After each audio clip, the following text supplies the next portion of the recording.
When we're flying piston singles or light twins into busy Class B airspace and big airports, the frequency is sometimes jammed with calls from controllers, and it's often hard to check in. As pilots, we have to be ready to respond quickly and properly. But as busy as it is in the air, how aircraft on the ground are lined up for taxi and takeoff is where the air traffic ballet begins, and it can have an effect on flights hundreds of miles away. Sequencing is the scenario on this episode of The Reider Report.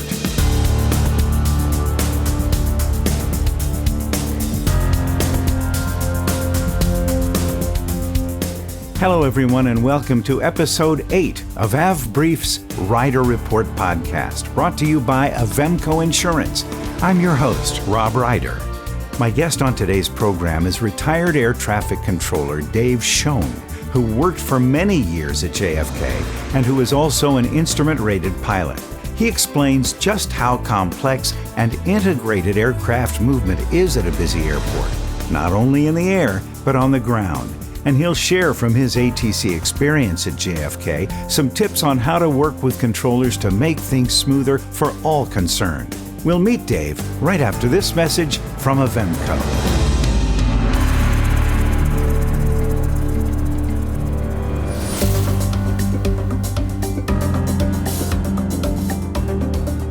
Without the right insurance, you're Sierra Oscar Lima. Avemco Insurance Company is the only direct writer in the market and never uses third-party agents or brokers. Instead, they connect you directly with an aviation underwriter in their Frederick, Maryland office, ready to solve problems and approve coverage based on your flying. Floats to wheels and back to floats, Avemco gives you more flexibility. Call 800-353-9089 for a free quote or visit avemco.com/Reider Report today. Don't forget to tell them the Reider Report sent you for 5% off your premium. Premium credits are subject to underwriting guidelines, including Avemco recognized training and memberships. Now, the Reider Report. My guest on the program today is Dave Schoen. He's a former air traffic controller at John F. Kennedy International Airport in New York, and his career, both as a controller as well as being a pilot, can give us some important insights into operating in high-density airspace, which some of us have to do, even if we're flying light planes. And to talk about and take a deep dive, if you will, with respect to sequencing on the ground as well as in the air. Dave Schoen, welcome to the Reider Report. It's wonderful to see you again, Rob. Very happy to be here. On the previous podcast, I had you as a guest, and I want to touch base and retrace that just a little bit, because when you got your private pilot's license, it was a little later in life, right? Well, it was 1988, so it wasn't so much that. It's what happened on the private pilot check ride that I'm not sure would even happen today. And, well, let me put this as gently as I can. Fortunately and unfortunately, my DPE, my pilot examiner, I know has since passed. So he's not going to get into any trouble for what actually happened. Do you want me to tell the story real quick? Absolutely, because you were ready for your private pilot check ride. You were, in your own words, you were cocky. You knew the answer to everything, and that designated pilot examiner sensed that. And those of us who have been through the private pilot check ride know that the DPE will look around, he'll pull the throttle back and run to idle and say, where you going to land? And he did that over Long Island. Go ahead. Yes, he did that we were in what's called the South Practice Area, just off the coast of, southern coast of Long Island. And I set up best glide. I probably even smirked a little bit, which is not the right thing to do because I had been rehearsing this. And it was in the wintertime. So all of the parking lots at the beach were completely empty. You have Jones Beach down there, Robert Moses State Park down there. And looked at the wind. I set up best glide. I ran the emergency checklist, which I had ready because I was expecting it. And I set up and I said, I've chosen my landing spot. He says, where? And I pointed, that field right there, I'm going to land into the wind. And he goes, okay. And so I set up. Again, that is an empty parking lot in the off season, but had it been Memorial Day weekend, it would have been full of cars. Well, you know, my dear friend, from being there for the Jones Beach air shows, sure, just how crazy it can be over there. And it was February, so there was nothing going on. I set up, and I was very pleased that I was holding best glide, and I bled off a few knots, and here we go. And we're at 300 feet, and I even lowered a notch of flaps in case this was going to be for real, and waited for him to, say go around or push the power in, and he never did. So you actually did land there? Yes. Well, we landed in the Jones Beach parking lot, and I learned what heart palpitations are for the first time. It really changed your cocky attitude to one of that has affected you for the rest of your life up to this point. It has. It has. It was a moment of just realization that it's not theory. It's not just theory. The reason we train so hard, the reason we practice so much is because this is real. And boy, did that feel real.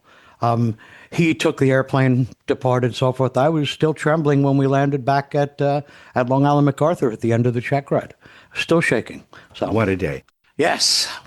Dave, I'd like to talk about something that I've had to deal with going into busy airspace in my RV. Now, I can get 155 knots out of that, and if there's a tailwind or something, I can go a little faster. But sequencing in the air and sequencing on the ground is a very interesting puzzle, and it can be pretty complex. Let's talk about separation first in the air and getting into something like that, and why you or anyone in a small aircraft may or may not want to take a chance of going into some place like JFK, even if that person could afford the landing fee. Well, the landing fee is a separate issue. What most people who travel don't understand, and what I find a lot of pilots don't understand, is that the sequence begins on the ground.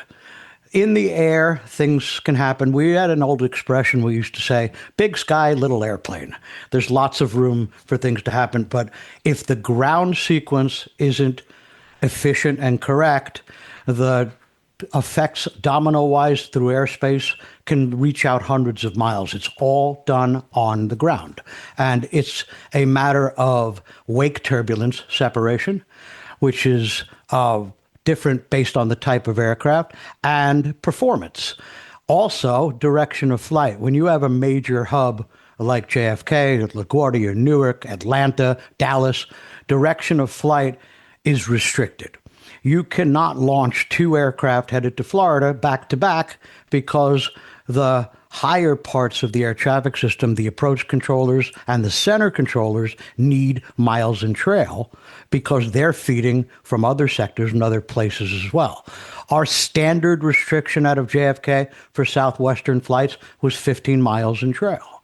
So if you're not doing the most efficient sequence and you have JetBlue to Orlando and an American to Fort Lauderdale back to back in your sequence, those airplanes the second airplane has to sit 3 or 4 minutes taking a perfectly valuable departure spot. So it all starts on the ground.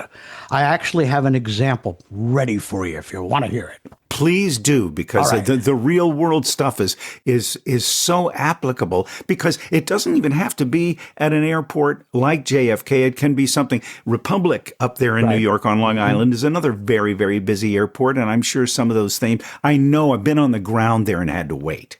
Well, that brilliant phrase, hold for release, is because you have to be fit into the sequence with the other aircraft to make those in-trail restrictions. As a matter of fact, we would get calls from Republic and say, hey, guys, I've got a eastbound turboprop. Can you try to build me a gap? Because if we didn't build that in-trail gap, we knew that that poor pilot was going to sit on the ground forever. So again, the ground sequence would take care of it. So here's a simple example. Let's say you've got three large aircraft. Typically, your Boeing 737, your A320, your Embraer, okay? And then you've got two heavy jets, 767s, 777s, and then one new category they've got just for the A380 called Super.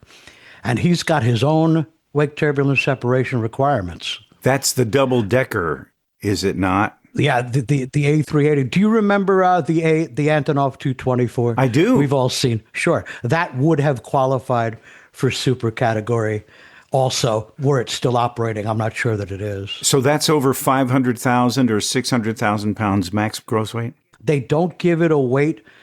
Over 300,000 pounds makes it a heavy, but the super does not have a fixed weight to it. It's simply an A380 and an Antonov 224. And there are quite a few A380s operating out of New York these days, so they have to deal with it, sure. But now you take those six aircraft, and let's assume they're all headed in different directions, which makes it nice. If you sequence them 737, 737, 737, 767, 777, A380, in that order. So you have the three larges, the two heavies with the quicker heavy in front, because the 767 is a lot more agile than a 777. And then your super at the end. Those six aircraft could be launched in 6 to 7 minutes. Nose wheel, nose wheel, nose wheel, because your radar wake turbulence separation will exist as soon as the first aircraft departs. You need 3 miles radar separation for wake turbulence between two 737s. As soon as one's nose wheel launches, you launch the next one, you get your 3 miles. As soon as the third one launches, you launch your first heavy jet. Nose wheel, you launch your 777 because they take forever to spool up, roll down the runway. They need 4 miles in trail. And your super behind the heavy, same 4 miles. So boom. Launch, launch, launch. That's one happy tower controller, or as we call them, local controllers, because he can nose wheel launch, one after the other. But that backs up then into the gate, from the gate out, from the time the tug is going to push that airplane back and they're going to start engines and then try to taxi. Well, if you have enough volume, what you do is you make these clusters of good sequences based on departure time. Now, yes, there is a 2, 3 minute delay that someone might get to fit into the sequence. However, that's avoiding a much worse delay that pilot's going to encounter was in the air if he's launched in an inefficient sequence. So you balance it out. Now, had that sequence read with the super first, and then one of the 737s, and then a heavy, and then a 737, and then a heavy. Now you're talking 12 to 13 minutes to launch those same 6 aircraft. Goodness gracious. It's a huge difference. So ground sequencing by type of aircraft, performance, wake turbulence, and direction of flight. It's a moving chess game, and if you do it well, it echoes throughout the system across the United States, across Europe, feeding the tracks into European airspace. It's all about the sequencing on the ground. Does this apply also to smaller aircraft? I mean, how am I in my RV going to fit into something like that if I have to get in and out of Kennedy for some reason? If most likely what would happen, we used to have a lot of turboprop separate routes, because primarily in the 90s, early 2000s, most of the commuters were using turboprops. That's since changed. Most of them use CRJs now that perform almost as well as the larger jets, Embraer 190s, which perform very, very well. So it's changed, but there are lower level routes that do not interfere with the jet routes that are specifically designed for that. For example, JFK to Atlantic City would operate at 6,000 feet on Victor Airways. So as long as I launch you and wait a mile or two, I can have a southbound heading jet launch 2 minutes behind you. He's going to outclimb you in 2 minutes and you'll never be a factor. So that's what we do. We would always do it alternate. and also encourage you to perhaps come into the airport at a slightly less busy time, because then it'd be a lot easier. Indeed. Does that also explain why, if I'm launching from, say, Republic, and I get a full route clearance to take me all the way back to Sporty's at Cincinnati, and it'll have me headed up toward Connecticut? And I'm thinking, why do I have to go up that way? Is that to keep me away from other larger aircraft flying? Because I usually end up getting a turn way ahead of that and skip several of the waypoints in that clearance that I had received. That's an excellent observation. There's actually two reasons for it when you fly out of Republic.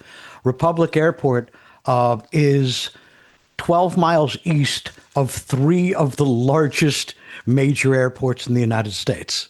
So you were shuffled up north to Connecticut to miss LaGuardia departures and arrivals, Newark departures and arrivals, and JFK traffic. So we would get you out of the way, send you up north almost to Hartford, and before turning you west to stay out of the flow of the three major airports. So if I want 10,000 feet headed west, that's why I'll be shuffled northeast for a while to prevent me from crossing too close to the same altitude as traffic inbound to one of the New York airports. Exactly. That's precisely it. Yep. So, we want to get you around and out of the way. And the other thing is when you're talking small aircraft, which we did deal with, we had 172s come in and Piper Warriors come in.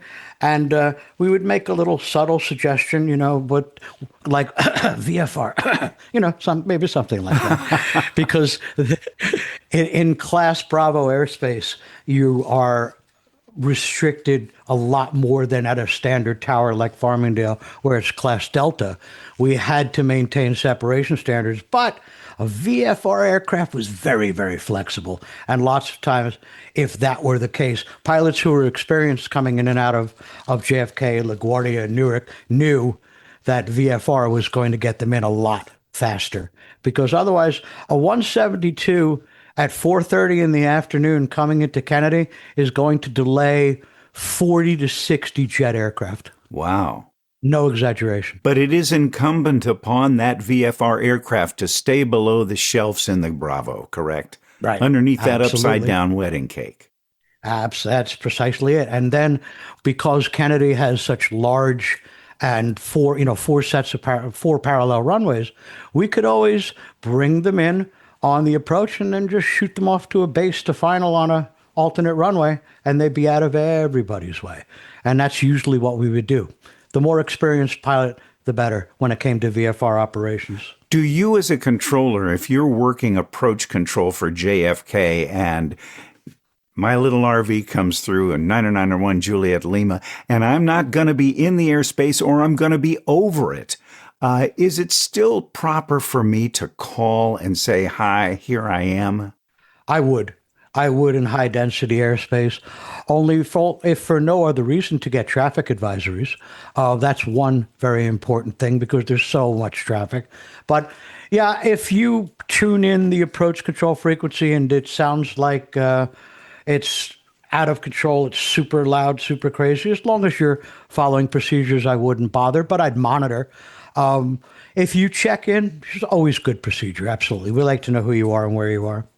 Otherwise, I would be just a primary target for you, correct?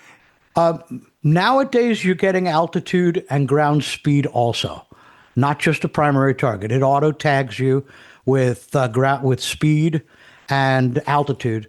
As long as you have a Mode C transponder or better, it's going to do that. So it'll be a target, but it'll be unknown, it says in nice green letters, unknown. Unless my ADSB out is tagged with my call sign, correct? Which the only reason that would have happened is if you were in the system at some point on a particular squawk at some point. If you're squawking 1200, it's just going to show unknown altitude and ground speed. And if I'm flight following, that would be then it might show up with my in number. You're going to get assigned a squawk, and when the controller punches it in, if you're in the system already, it'll give him the tail number, and he'll just confirm your squawk, and you'll be all set. Yeah, good time saver. What other admonitions or recommendations would you give to a private pilot flying a single or a light twin when coming around and working in and amongst those four airports or any, even Atlanta? I mean, with Peachtree to Cab and Atlanta and there's some other airports around there, that gets a little bit crowded, and sometimes you have to talk to approach control, even if you're going into PDK from the north. Sure. Well, it's kind of like the thunderstorm theory. You can't beat it. Avoid if possible. Okay, but if you just can't, really, that's the best advice, because flying into Farmingdale, which is Kilo Foxtrot Romeo Gulf, for anyone not familiar with the area, it's a busy airport. It's towered, but everything in and out of there is kept out of the flow of the three majors as much as practical. And you're not going to encounter the difficulties that you're going to. A prudent pilot might make a phone call to the New York TRACON, where all three airports are served from, ask to speak to a traffic management coordinator, tell them your issue, and you would probably get good advice as when to come, how to come. They'd also appreciate the heads up that you're coming, because that would be the best thing to do. There are phone numbers for the New York TRACON are available. And in the AFD, right there in the AFD, right? Right. It's right there. Exactly. Call them and say, now, I'll be frank with you, because you and I have that kind of relationship, Rob. The person at the other end of the phone might not be cooperative, or you might get somebody in a good mood and it'll just work out fine. You know how that goes. So, but reach out, and that'll make the whole thing easier. Sure. I would guess that you would prefer to have all aircraft coming into your airspace on an instrument flight plan. It's automatic at the three bigs. We were 99% IFR flight plan. We knew who was coming. We knew what time to expect them. VFR operations were very rare, and special VFR actually prohibited. We were not allowed to approve special VFR operations in the Class Bravo airspace, so we never saw those at all. We were 99% IFR. And there's your difference right there. Farmingdale is 80 to 90% VFR operations. So that's the more prudent move for the small aircraft. We will accommodate you. We may put you on a parallel runway, which, going back to our earlier discussion, a lot of major airports have the luxury of a departure-only runway during peak periods. JFK had that. We would depart runway 31 left and land runway 31 right. And so your ground sequence was that much more effective, because it's boom, boom, boom. However, one of the tricks I used to love, if I have a 172 or an Archer coming in, I would put him on the approach to runway 31 left, my departure runway, and let him come on in, launch, launch, launch, launch. And then when he's a half mile from the runway, clear him to land. He's going to touch down, turn off very early, and only delay my departures by a minute or two. And that's something we would do. That would not upset the flow of the jet arrivals on the other runway. And again, advantage of having a pilot who's familiar, because you would ask him, hey, can you land the parallel? Sure, great. Now your day is made. So that was a thing we used to do a lot. Mm-hmm. And you have plenty of runway should a pilot of a light aircraft need to land a little longer for an easier turnoff. He can do that. But as a pilot, I'll tell you, the last thing you want to do is land past a rotation point of the jet. You do not want to do that, right?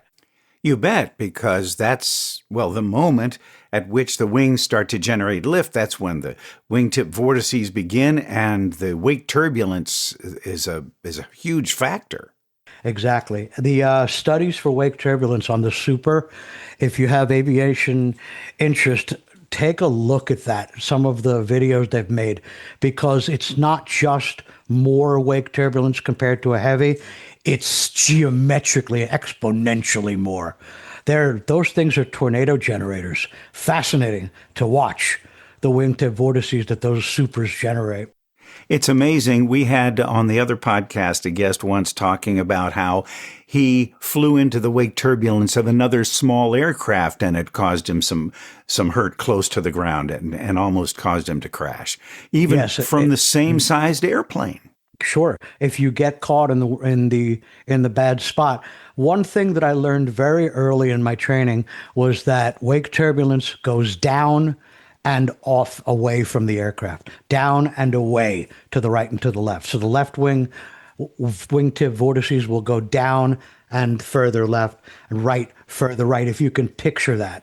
And so what you would do is try to stay slightly above the flight path of the aircraft you're trailing, and you'll never encounter that aircraft's wake. You just won't. If you're slightly below, you're in for a bumpy ride.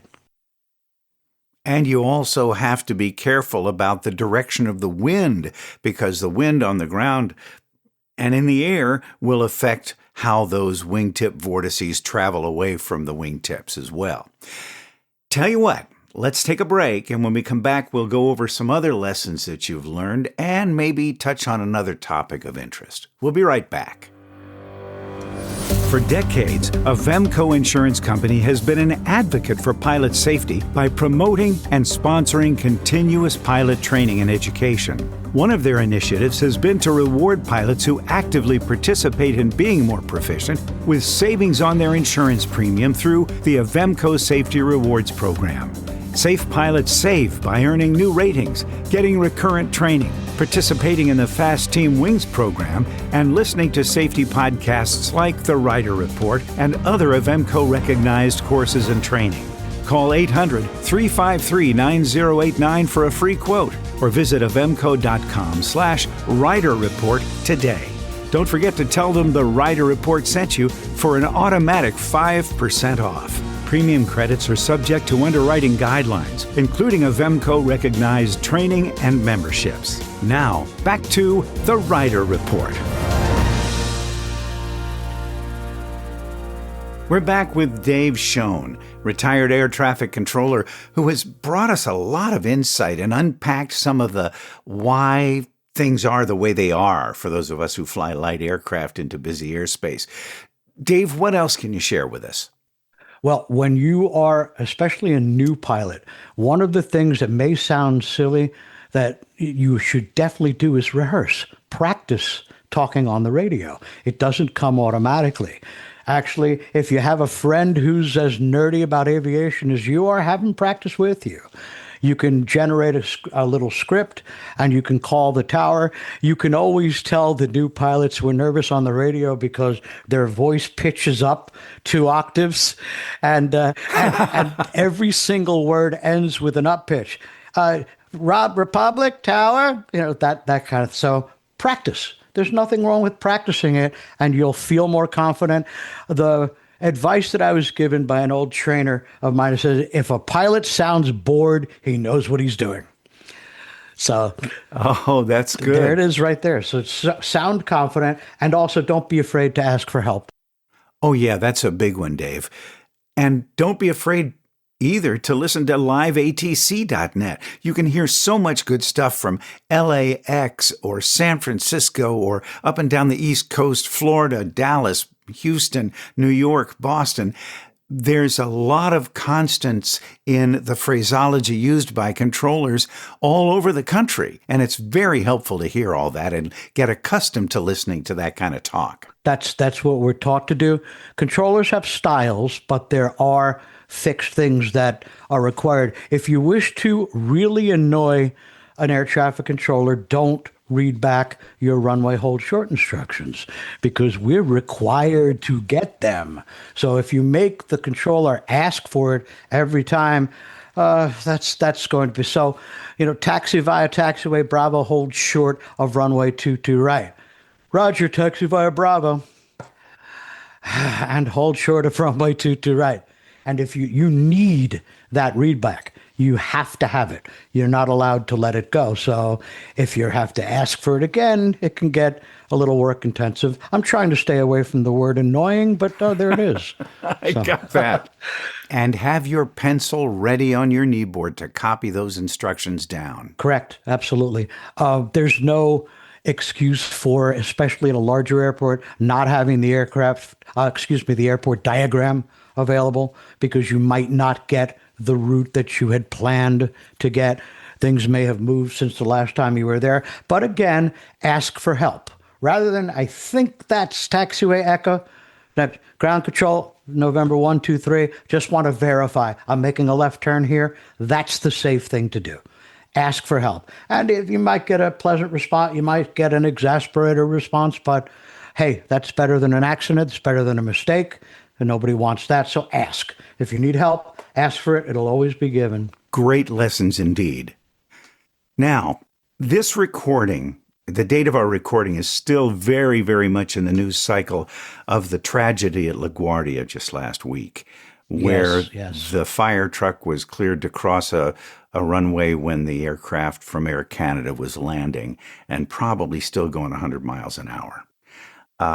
It was tragic, and you are not the kind of guy who's going to speculate, and I don't want you to, but I do want you to share your observations as to what was going on there, because there are those who are out there on the internet who are smart people who are offering their opinions, but I've never heard any opinions from another controller. Is there anything you can share that doesn't put anybody in jeopardy on this? What are your thoughts? Yes, there is. I wouldn't speculate on it. That's not fair to the air traffic controller, nor to the pilots who died. An accident like this always has multiple causes, a chain of events. It does not need to be a long chain. From what I've observed, what I've seen here, you had a clearance that possibly should not have been issued. At the same time, it never should have been asked for at that juncture. So that's another issue that needs to be done. We tend to get tunnel vision. We get single-mindedness, especially when there's an emergency. And if you have a controller who's dealing with multiple things, there's an urge that you have to get that emergency equipment where it needs to go as quickly as possible. At the same time, your priority is the active runway. There's a chain here that should have been broken at some point, where the clearance shouldn't have been issued, the clearance shouldn't have been asked for. And those, I think, are the two elements. I'm leaving the pilots out of this because there's absolutely nothing that they could have done to avoid this situation because of precisely where they were when that clearance was issued. They were either in the late flare or touching down. So there's no way they could have done anything. The chain had to have been broken by the clearance not being issued or the clearance not being asked for. That's most likely what's going to come out. This stuff happens far more frequently than it should. It's a combination of workload, a combination of that urge that you get to get the emergency equipment where it needs to go as quickly as possible, trying to keep the flow. So really, that's all I'm comfortable saying about it, is that a clearance never should have been issued and a clearance never should have been asked for. And you put those two together with the third element being the position of the aircraft who had nothing to do with this, and you had a horrible, horrible tragedy. I, as a driver in my car, my wife and I will drive along, and we will come up to we will watch cars routinely run lights that have turned red before they entered the intersection. And I guess keeping one's head on a swivel is important, even if it's a small airport. It is. The major difference between the road and the sky is the sky is filled with professionals, and so are the towers. So you expect a higher level of competence everywhere, and you usually get it. Very often, I've said while flying is, boy, I wish everybody were like this on the roads. So you have a different level of proficiency and professionalism. Not always. You have your occasional banner tow aircraft who tells you he's got smoke in the cockpit because he dropped his cigar, but that doesn't happen too often. But so it's still out there. But yeah, keep your head on a swivel. It's difficult for me to imagine what the controller was thinking. And again, I don't want to speculate on what he was thinking. So I'll leave it with the clearance shouldn't have been issued, the clearance shouldn't have been asked for, and there was nothing the flight crew could do about it. I appreciate that comment very, very much. Dave, what have you been doing since you retired as an air traffic controller? I think it involves some creative work. Well, yes, I still fly. I'm still a current instrument pilot, and what I did as a second career is I tutor and I write books. I tutor for high school students and college students to get into the next level of their education. And I've been writing books for almost 2 decades. Recently, I started a project that I'm very enthusiastic about. I've got the book series that I wish I could have read when I was a boy. I wrote a 10-book series about learning to fly. And it's aimed at younger people who just walk around with their heads up towards the clouds. It's called the Flying Explorers series. That's all you need to do to find it. And it tells the story of a young chipmunk who goes through his private, his instrument, even his commercial rating, but it all does it in a very entertaining story. So the kids stay engaged and they learn to fly at the same time. One little sneaky thing I did because I'm an educator, I put appendices in the back that pilots, adults, parents can use to reinforce the lessons that are in the books. But they're being very, very well received, and I enjoy writing them very, very much. Congratulations. Always Thank great you. to have something else to go to after you retire, and this is such a great service to those who are interested in growing up into the aviation business. Thanks, Dave Schoen, for being on the Reider Report. My pleasure, Rob.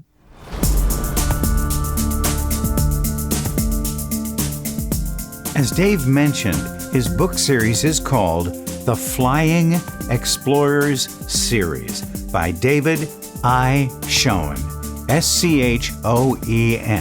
Check it out at his website, theflyingexplorersseries.com. It's great. Thank you so much for listening, and I hope you'll tell your friends that we've moved from that other platform and that we really want them to join us for this new chapter in the same storytelling I've been sharing for the last 5 years, just with a new name. We drop episodes every couple of weeks, so you can hear the first-hand accounts of the flying lessons that sometimes only experience can teach. If you've got a story that you'd like to share, here's my new email address, rob@avbrief.com. rob@avbrief.com. The Reider Report theme and commercial instrumental music for the podcast was written and performed by Rob Pottorff. For Avemco Aviation Insurance and avbrief.com, I'm Rob Reider. Catch you next time on The Reider Report.